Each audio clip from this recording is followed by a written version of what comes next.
Welcome to the Beginner's Guide to Visby St. Mary's Cathedral. Chapter 1. Introduction, a living monument. In the heart of the medieval town of Visby, on the island of Gotland, stands one of Scandinavia's most enduring symbols of faith and history, Visby St. Mary's Cathedral. For more than 8 centuries, this church has witnessed the rise and fall of trade empires, the shifting of kingdoms, and the changing tides of belief and culture. Unlike the many medieval churches in Visby that collapsed into ruins over time, St. Mary's survived. It continues to stand tall, not only as a place of worship but also as a rare and living link to the medieval world. Today, we journey through its origins, its architecture, its spiritual role, and the remarkable stories that have shaped its survival. Chapter 2. Visby, the medieval Baltic hub. To understand the cathedral, we first need to understand the city around it. During the Middle Ages, Visby was one of the great trading centers of Northern Europe. Merchants from Germany, Denmark, Sweden, Russia, England, and beyond crossed the Baltic Sea to buy and sell goods, furs, wax, grain, timber, silver, and luxury imports from the far corners of the world. The city was part of the Hanseatic trading network, a league of powerful merchant guilds and cities that controlled much of the Baltic and North Sea trade. This international presence shaped Visby's identity. Languages mixed on the streets, foreign coins clinked in the markets, and ships arrived from distant ports. Out of this vibrant, multicultural environment, St. Mary's Cathedral was born. Chapter 3. The birth of St. Mary's Cathedral. Construction of the church began in the late 12th century. It was not the local population that funded the project, but rather German merchants who wanted a place of worship of their own. These traders often spent months in Visby, doing business and forming connections. They needed a spiritual home that reflected their culture, their language, and their community. Thus, what began as a merchant's church, a church built by and for foreigners, soon became one of the most important buildings in the city. In 1225, the church was officially consecrated. This date marks the beginning of its long and extraordinary story. Chapter 4. The early architecture, a Romanesque foundation. The earliest version of St. Mary's Cathedral followed the Romanesque style, which dominated European church construction at the time. It featured thick stone walls, rounded arches, a 3-aisled basilica layout, and a simple, harmonious design. Light entered through relatively small windows, and the interior space was grand but enclosed, creating an atmosphere of solemn devotion. The western tower rose above the city, acting as both a landmark for ships entering the harbor and a symbol of stability in a rapidly changing world. But Visby was evolving, and so would the cathedral. Chapter 5. Transformation into a Gothic hall church. During the 13th century, the cathedral underwent major expansions. As the city grew wealthier, the church was adapted to reflect the new architectural ideals sweeping through Europe, the Gothic style. This meant taller walls, larger windows, more decorative stonework, and a stronger emphasis on verticality. The church gradually transitioned from a basilica into a hall church, where all the aisles were brought to equal height. This created a unified, open interior, filled with space and light. It made St. Mary's one of the most impressive religious buildings in the Baltic region.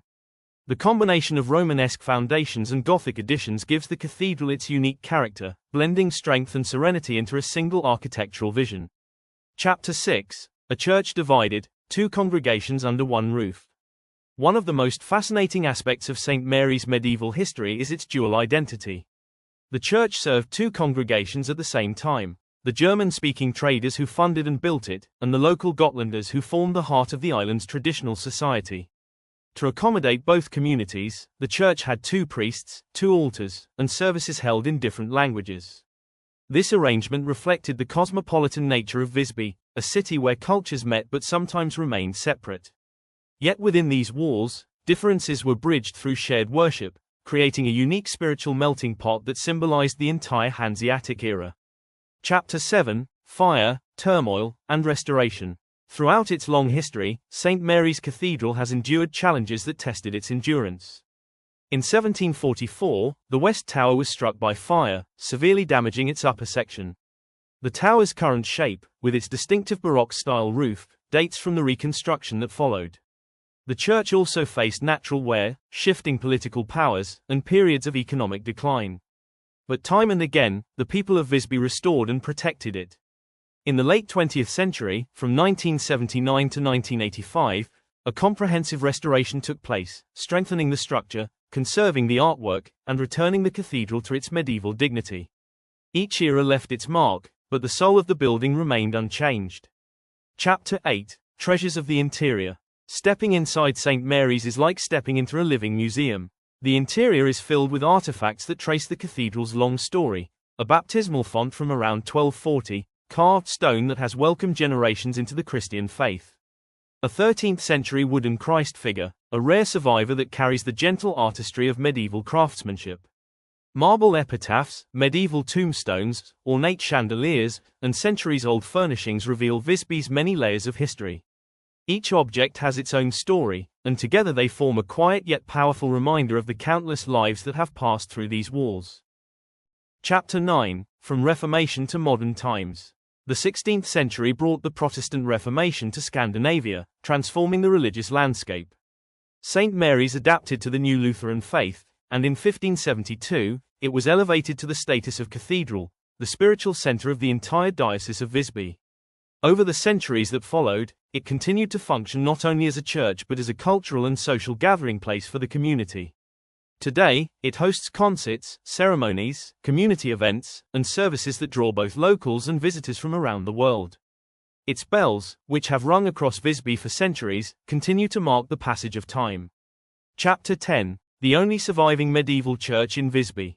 Perhaps one of the most striking facts about St. Mary's is that it is the only medieval church in Visby still fully intact and in use. The city once had more than a dozen churches, but most of them fell into ruin due to war, neglect, or the economic collapse that ended Visby's golden age.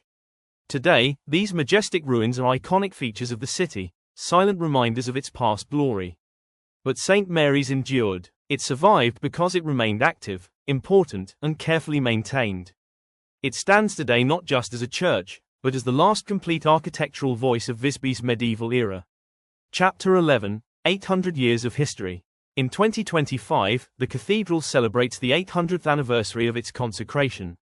8 centuries of prayer, 8 centuries of storms, conflicts, celebrations, and restorations.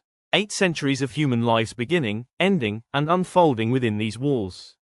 Few buildings in Northern Europe can claim such an unbroken line of history and continuous use.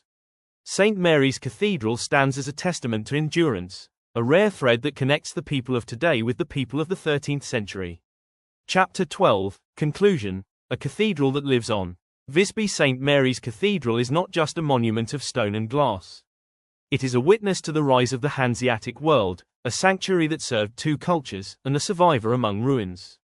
Its towers have guided sailors, its bells have marked generations, and its walls have absorbed the hopes and prayers of countless souls.